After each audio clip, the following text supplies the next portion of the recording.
Welcome to FoundHer Rising, the show for women founders ready to step beyond one-to-one work and scale with strategy that actually creates results. I'm your host, Christine Hakkola, business coach and former psychotherapist. Today's guest is Dr. Eden-Reneé Hayes, strategist and executive coach with 15 plus years of experience in organizational culture, inclusion, and leadership development. Known for her research-driven, human-centered approach to helping workplaces become places where everyone can thrive.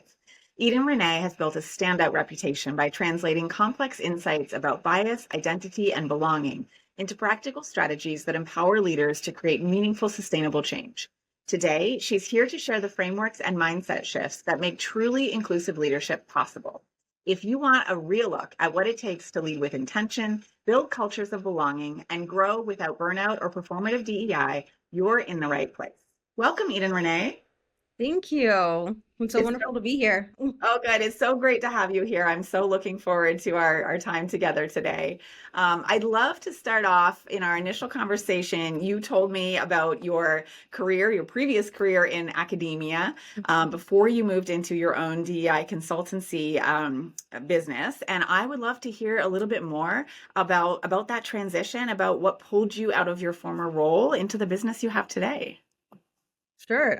So I did start out as a professor. Of course, as you can see, I have my doctorate. I went to graduate school and went straight into academia. I was a professor for a really long time. I got tenure.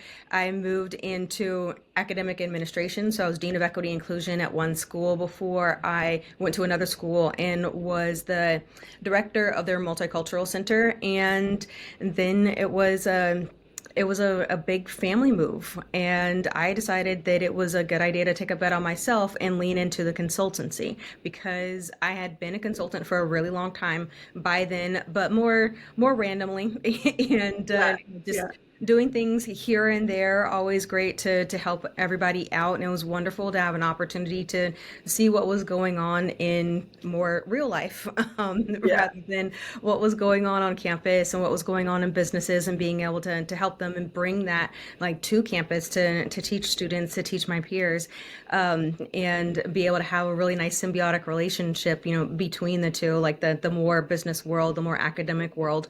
But then just moving was a really big change for me, and I thought, why not go ahead and take a bet on myself and just do 100% as a consultant. And of course, I tend to be more anxious and financially, so I made sure that I had enough enough in savings to ensure that I would not be anxious financially being a full-time consultant. But knock on wood, it's gone really well. Wow, that's amazing. I mean, I speak with a lot of women founders who make the transition from a corporate job, from a salaried job into running their own business. But you and I spoke in our initial meeting about how, well, I've personally never come across somebody who left a tenured position in academia to start their own business. I'm sure that other women, other people out there exist who have made that leap, but you're the first one I've met.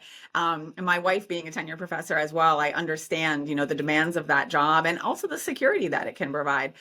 Say a little bit more about like some of those like fears and concerns, and you mentioned having a savings account, but was there anything else that inspired you and made you feel like ready to finally take that leap?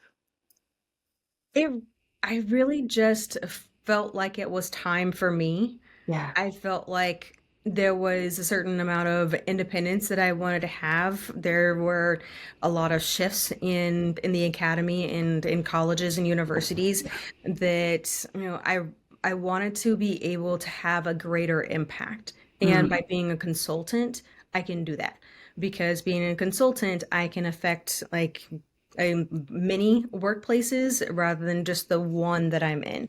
And I just had the confidence to do it, and decided that I was not going to waver. I really was going to take this bet on myself. And it was not without imposter syndrome. It was not without concern. It was not without caution.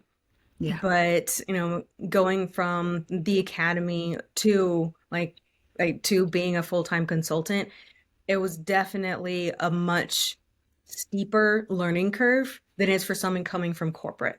Is in I can corporate, you imagine. see all of those different departments. In Mhm. academia, a lot of those departments are even more siloed than I see in corporate. So, and then like as all of us figure out as we're becoming consultants, you're wearing every single hat, like all of them at Yeah. all times until you start Yeah. hiring more people to basically carry on the role of that department. But your marketing, your sales, you're the accountant, You're your everything. Yeah. service delivery, you are everything. Yes. So I learning all of that definitely was was much deeper for coming from the academy and then coming from I can corporate. But that imagine. doesn't mean you can't learn it. Like it doesn't I, mean you can't I figure love it your confidence. out. Yes, it's like you can do it. It's just like making taking that leap and knowing that you will land well. Yeah. And that it's, taking that leap is not easy. Landing well also is not easy, but you Right. can And do not it. always guaranteed. It's Not not, to say. no, it is not always guaranteed, but I feel like there is a certain amount that is, and that's like Yeah. the feeling that you have within yourself Yeah. that that continues to grow as you see all of your wins. And Mhm. sometimes it's a small win. Oh, I finally booked a discovery call. And Yes. sometimes it's a much larger win, like they signed. Yes, amazing. So it sounds like for you, it wasn't about not having fear. It wasn't about conquering all the fears and having everything in order. You had the fear, you had the concerns, you made some plans to create a safety net for yourself. But ultimately, the word I've heard you say a few times now is just it was a leap. It was a leap of faith, and there was a bit of risk involved, but it was worth it, and you were making a bet on yourself. Yes. That's amazing. So, speaking of what you made the leap into, DEI, you went into, running your own business, being an entrepreneur, specifically in a field that is currently experiencing a lot of turmoil in this current climate. And you shared with me that in spite of that, you had what was, I think, your highest grossing year ever. And I just found that so inspiring, so amazing on so many levels. What do you attribute to that? I wish there was a magic bullet that I could give everybody for this. I think one of the things is that I always had a difficulty niching down. That's something I never figured out. Yeah, and you don't always have to. And you don't, but that's the advice I heard over and Mhm. over from many like business coaches, from Right. many different like mastermind communities. You Yeah. must niche down. You must, and I never figured it out. I figured out lots of other things, but I never figured that out. And I Yeah. think that that was a big thing for me. Is that because Interesting. DEI, it's kind of like, honestly, it's kind of like plumbing. It's like But everybody needs it. everybody needs it, and like as long as there's humans, there's going to be a need for DEI. Please don't cause the apocalypse. Um, we like that there are humans. Let's keep Yeah. us around. But in DEI, everybody needs it. If like just like with plumbing, everybody has a building. Every building has pipes. Like you're going to need it, and every plumber needs to know where all the pipes go because they're going in every single room. That's Mhm. DEI too, and like, it's not the best metaphor out there, but I think that it does make a lot of sense. And with that, every single business does need something slightly different with DEI. I think one of the problems with DEI is that when you say it, people don't fully know what you mean. Yeah. Like even when you break down like the acronym into Mhm. the many different letters, because a lot of times it's more than just the three DEI, Yeah. and it's like it's still just like, okay, hold on, but what are we doing? Right. Because There's like so I'll much be to it. It's not there's just one. so much to it. There's so many things that can be done, and it's in every single department in many different ways. Because it's Mhm. not just the ways that we treat each other, it's also the ways that we're presenting our company to the outside business. It's also the policies and procedures, and what does that mean for ensuring that they're equitable for everybody, and the ways that we do things. What about with it's not just with hiring people, it's also in every single other one of the departments. Yeah, yeah. I really appreciate you sharing that. And I really appreciate you bringing up the piece about niching. To me, it points to a couple of things. Like, one is this broader reality that there is no cookie cutter approach that's going to work right for every business. And that's something I speak with my clients about all the time, right? Is they come in, well, what do I do? I'm like, well, I don't know. What do you want? Right? 'Cause everybody's business is different. What folks want is different. And depending on the service, on the industry, on the ideal target audience, things are things are different from business to business. And I love, like, for you said, I didn't have to niche down. Every business coach you talk to, like, that was the advice you got. Right? My take on that is, somebody says, do I need to niche down? And I'll say, are you having trouble getting clients? If their answer is no, then no, you don't need to niche down. If you're having trouble getting clients, it's absolutely where niching can come in handy, Or especially if it's burning you out. yes, that too. There's There's a always lot of reasons to niche down, actually. yours and those you serve. Yes, And so, really good point. Really good yes, point. Coming if back to, what do you want for your business? yes, Who do you want to serve? exactly. Because if Yes, not niching was burning me out, then I need to take a so look at right. myself and say, okay, well, what do I like the most? What's most Yes, enjoyable for me? Because in this, I invite everyone to to ask themselves, because if it's not enjoyable for you, then yes, you the way you come across isn't the same as when it brings you joy. absolutely. And helping people in this particular way brings me joy. I have a lot of fun with my clients. I love I doing can tell just by the way you talk about it. it. Yeah, and even though, your skill set and the skill set of many of the women entrepreneurs I speak to is very vast, right? And you can help a lot of people, doesn't mean you should. And it doesn't No. mean you have to help everyone that comes across your plate. I totally resonate with what you're saying, that when we serve the clients that most light us up, that we're most effective at serving, that we feel most passionate about serving, we're going to do a better job, and our business is going to be more successful, and we're going to have a greater impact. Exactly. Amazing. So as you've shifted from, being in the world of academia to being a solopreneur, I'm curious on your journey so far. What has your experience been? You mentioned kind of wearing all the hats, like holding everything. Do you have a team? Have you thought about hiring? What does that part look like for you? I have a VA to do the things that I don't like as much. Smart, very smart. That should be everybody's first hire, in my Yeah, opinion. your first hire should be the thing that brings you the least joy. I Well love said. service delivery, so I'm not sure I'm ever going to be able to back up from that, although that is like the most CEO thing to do versus like the founder thing to do, like Mhm. is to do lesser service delivery and to work like on your business instead of in your business. Right. Well, I Right. think it depends on your business model. For It you, really it seems does. like being the primary one to do the service delivery makes sense at this point in time. At this point, 100%. Like over time, sure, I'll hire other people that I will train to give the service, like so that Mhm. that way everything, is more spread out, and in that way I'm doing less, and it gives me more time like on the business instead of in the business Yeah. in that way. But no, for right now, I'm just like social media posting is kind of the bane of my existence. I Mhm. don't love it. Right. But So, it's like niching. If you don't need it, you don't have to do it. There's a time exactly. and a place for it, but you don't have to do it. No, you don't. I just know that that's where I'm going to find people. And I know that Mm. when people find me before they even reach out, not just for me, I know this for lots of businesses, is that when they look at something to kind of validate. Yes. So you do need to be Great out there on middle of social funnel media. Just strategy. don't be absent. It might be just like a landing page on your website that leads to like just some things to learn more about you. I was actually just telling a client recently because one of the deliverables was for me to review their social media to see how it comes Yeah. across.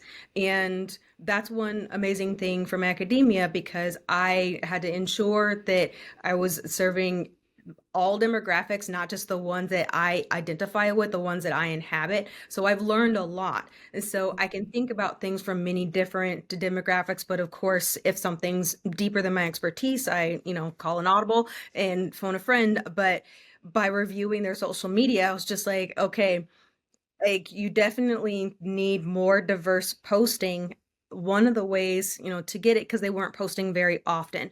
And that is not that they needed to. I told them that your goal, and I give the same advice to someone who is an entrepreneur, your goal isn't to go viral. Your goal is really just to say, this is who I am. So you really just need enough posts to be able to show this is who I am. And so that they can say that, like, okay, I like this person. I know a little bit more about this person. I feel like I can trust this person. Let's get on a call to further these feelings. You're not trying to be out there so much that you have like a billion views. That's not your goal, and it doesn't need to be your goal. Your goal is just to show who you are, and that's it. Yeah. Yeah, I totally get that. I really, really appreciate, your grounded take on marketing. And, just like you said, hiring a VA, to handle some of the administrative tasks, like that's another piece that should people choose to, can be outsourced, not in its entirety. We always have to have our hand in it, but there's so many pieces that go along with marketing that can absolutely be outsourced. One of the things that I hear often from founders that I speak with is the fear of hiring, that no one's going to do it as well as me, or how can I trust this person with this, or how do I train this? Because a lot of stuff just lives in our head. What would you say were some of the mindset shifts or things you had to learn to hire and onboard a VA and actually delegate tasks to them? You got to get out of your head. You're going to burn yourself out. Yeah. Yeah. You Great. want to be able to serve and serve well. You, I mean, just admit to yourself that you cannot do it all. Yeah. Nobody can and nobody should. That's why there's a whole bunch of humans and not just a few of us. Yeah. Right? Yeah. So it's one book I really liked was Who Not How. I will say up front, you don't need to read the whole book in order to get it Yeah. all. I use that phrase all the time. I actually didn't even know it was a book. Yeah, it is a book. Yes, and even in the writing of the book, like he outsourced it. Like somebody else said, "Oh, I'm interested in writing a book on this." He's like, "Okay, go ahead, do it." Awesome. I'll oversee it. I'm sure somebody else Yeah. edited it and somebody else published it. Exactly. Yeah. But it breaks down in a lot of different ways. Like, is the fact that you are not the expert in everything, nor should you be. So Exactly. instead of thinking like, how can I do this? Think about who can do this, and you move a lot faster. I'm totally going to butcher this proverb, but it's something like, if you want to go like fast, go alone. If you want to go far, go together. I've It's heard something that. like that. Yes. Yes. Yes. All right, but So much but so. that's the whole point in there is that when you hire more people, you're more likely to stay in business. You're more likely to be able to accomplish more. You're more likely to be able to get more profit. And I mean, what comes down to it, we all have to be able to feed our families and keep the roofs over our heads. Even if you're not a capitalist, you still you need profit, or you're not going to survive, right? Yeah. And that's part of taking a bet on yourself is getting the profit. So the element in there is that if you are focused on the things that you do the best, and you let them focus on the things that they do the best, Uh-huh. yes, then Yes. you're hiring somebody who's better than you at X, whatever that X is. I went towards, well, I don't like doing this. So somebody else out there knows marketing, knows graphic design, knows like how to post better than I do. Yeah. Who is it? Interview. I do highly recommend as you're trying to find somebody to be able to give a paid task. So just pay them to do something small.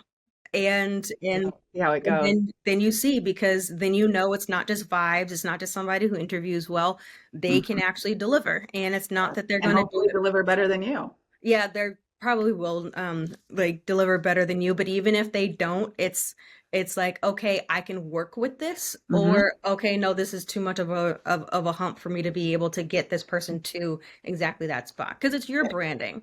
It's it's your vision, it's your ideas, but if they do it, isn't it so much faster?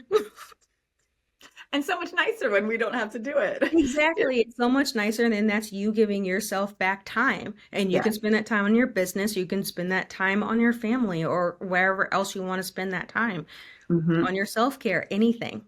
Yes, I'm sure you've heard this as well. And I often hear from folks when I'm advising them to make a hire, whether it's their first hire or their next hire, is I can't afford it. It's too expensive, right? It's going to lower my profit margin. Yeah, we all feel that way. It's really normal, and often what I'll say in response to that is we come to a point in business where we can't afford not to. Because when we're holding, all the plates, all the things, we only have so many hours in a day. And a lot of what we're doing as founders is actually not revenue generating. So when we can pay someone less than what we can earn in an hourly wage, to do some of the jobs within our business, so we can do more of what actually grows the business and brings in the revenue, that's how businesses actually grow. And it Yeah, sounds like you learned that really early on. I did. I just got some excellent advice and excellent people to follow and whatnot. And I think somebody posted on Instagram once, and it really hit me. Beyonce has more hours in the day than you do. Why? Yes. She Mhm. has more hours in Good the we all have 24 hours in the day, and technically she does too, but she has more hours in the day than you do because she does not hang the lighting. She does not sew the costumes. She Right. Yeah. she probably doesn't cook her own food or do her own laundry. It's outsourced. She stays in her zone of immaculate, philosophical, wonderful genius, but but she has more hours because she's able to be Beyonce because she doesn't do it alone. So why should you? Yeah. I have nothing more to add to that. You're speaking my language. So we spoke, Eden-Reneé, about the shift that you're making. And I know you've been serving B2B companies primarily, right? And we talked about how sometimes a more traditional approach is to shift from B2C services, so business to consumer, into B2B, business to business. And you shared with me that you're thinking about starting to actually do the opposite, maybe not necessarily move away from B2B, but that you're expanding your services to serve more B2C. Tell me a little bit about what that looks like for you. So, yes, all I've done so far is just B2B, and that is like where most people want to shift to. Mhm. I want to expand my service offering specifically to parents, Nice. which would be B2C, because it's just this parent, it's just this household.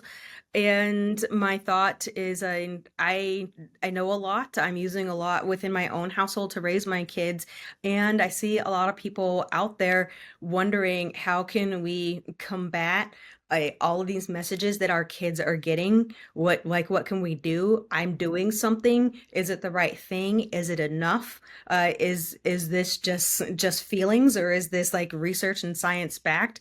And I want to help parents figure out how it is that we can do a better job of raising anti-biased children. That's so So I want exciting. to do a community, and eventually an online course specifically for parents to be able to learn how is it that we can do that.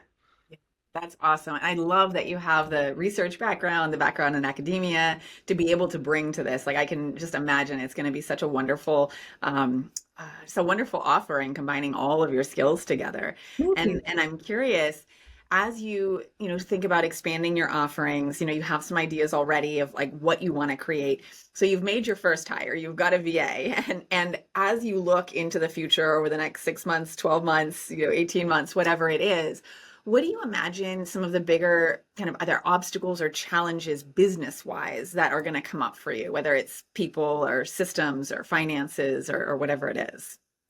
Oh gosh. I th- I think that the hardest thing is to maintain the good habits, Yeah. because I feel like it feels that whatever we're doing, oh, it's not working as fast as I want it to. And it's probably because we keep getting this idea of like the overnight millionaire or just the overnight Mhm. success in some other way. Yeah. And then there's just no such thing.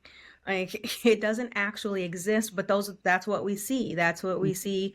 Instagram That's what highlight movies reel. based on. That's what we hear from something else, or that's what people promote online. Like I did this one thing and then I made this much money, and like I like didn't know what to Yeah, do we with it. think it's a cookie Yes, cutter all of these approach and things. It's like, working for no, that's like these overnight successes aren't a thing.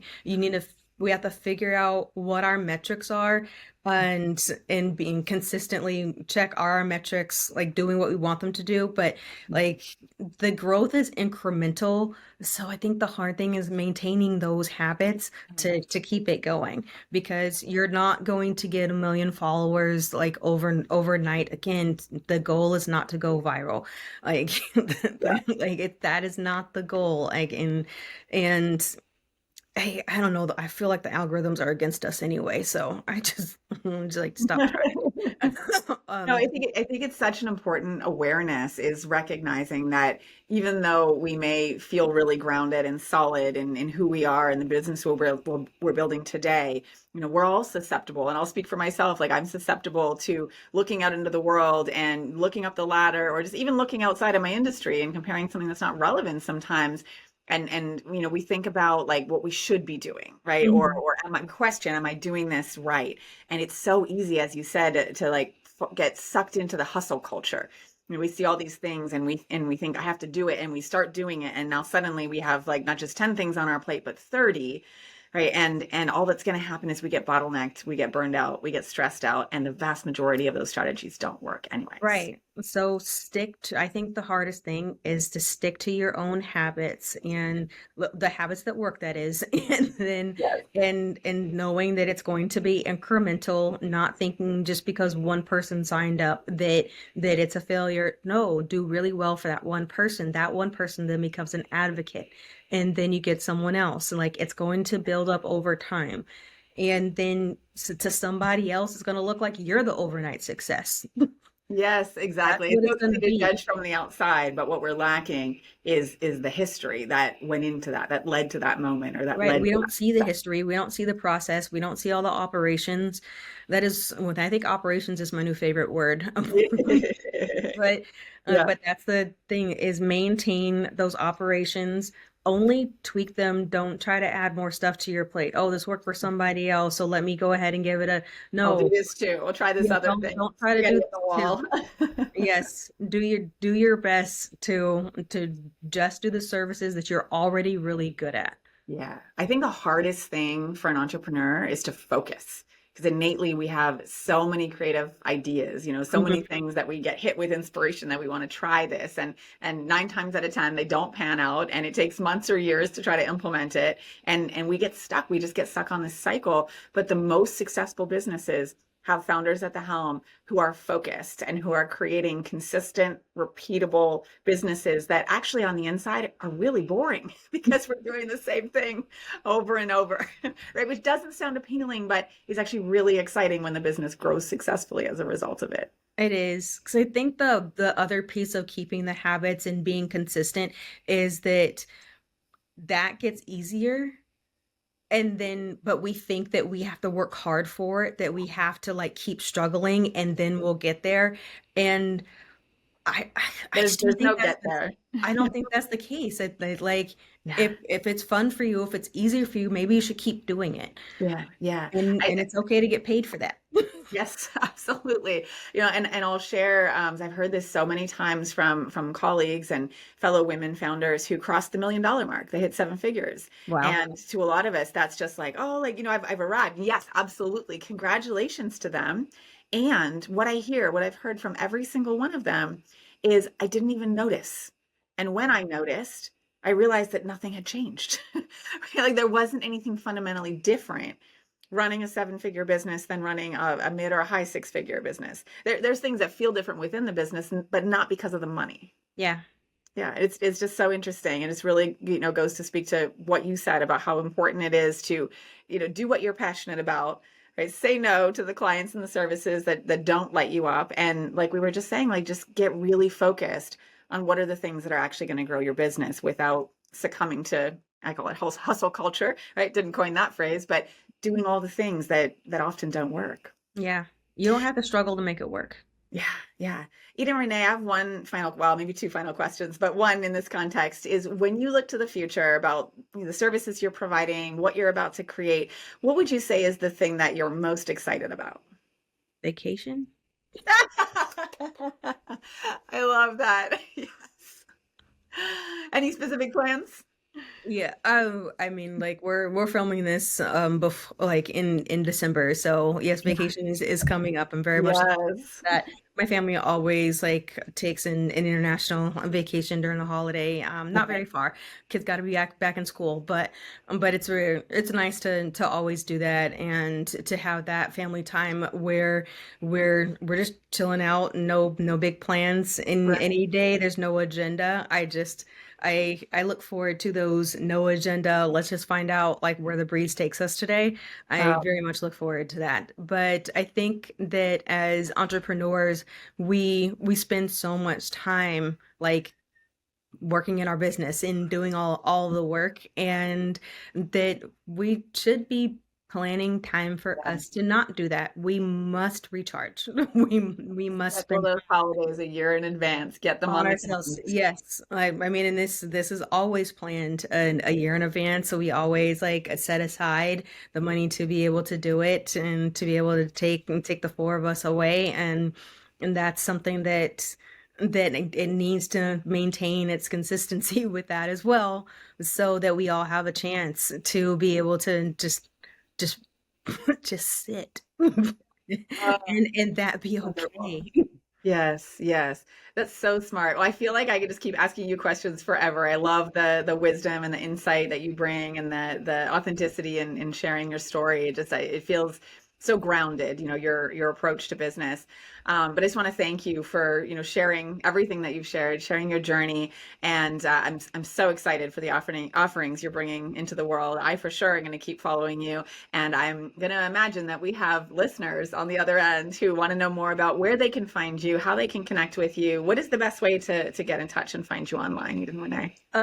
See, LinkedIn is a wonderful way to find me with a unique name. Unlike my Yes. partner who has a very he is his first and last name are like in the top of people's like the most common. So Okay. Yeah, you're pretty easy to find. but mine, I'm extraordinarily easy to find online. If you Google my name, it's gonna be me. I will tag you in this clip as Yes. well. So LinkedIn is an easy way. I love to connect with people on LinkedIn. Also, my website, pluralismsolutions.com. On Instagram, I'm pluralism.solutions. Okay, got it. And most of that I think will be in the bio, so you should be pretty easy to find if someone is listening to or watching to Wonderful. this as well. And watch my TED Talk. It was funny. Oh my gosh, yeah, I forgot about that. Oh, I wish we had another 20 minutes to get into that. Yes, go watch Eden-Reneé's TED Talk. It was fantastic. Yes. Thank you. And thank you, listener, for tuning in to FoundHer Rising. If today's episode resonated with you, make sure to follow the show, share it with another founder, and leave a quick review. It helps more women find these conversations. You can always connect with me on LinkedIn or learn more about how I support women grow and scale service-based businesses at hucklehorizons.com. Until next time, keep rising and keep building the business that gives you freedom to live, lead, and create on your terms.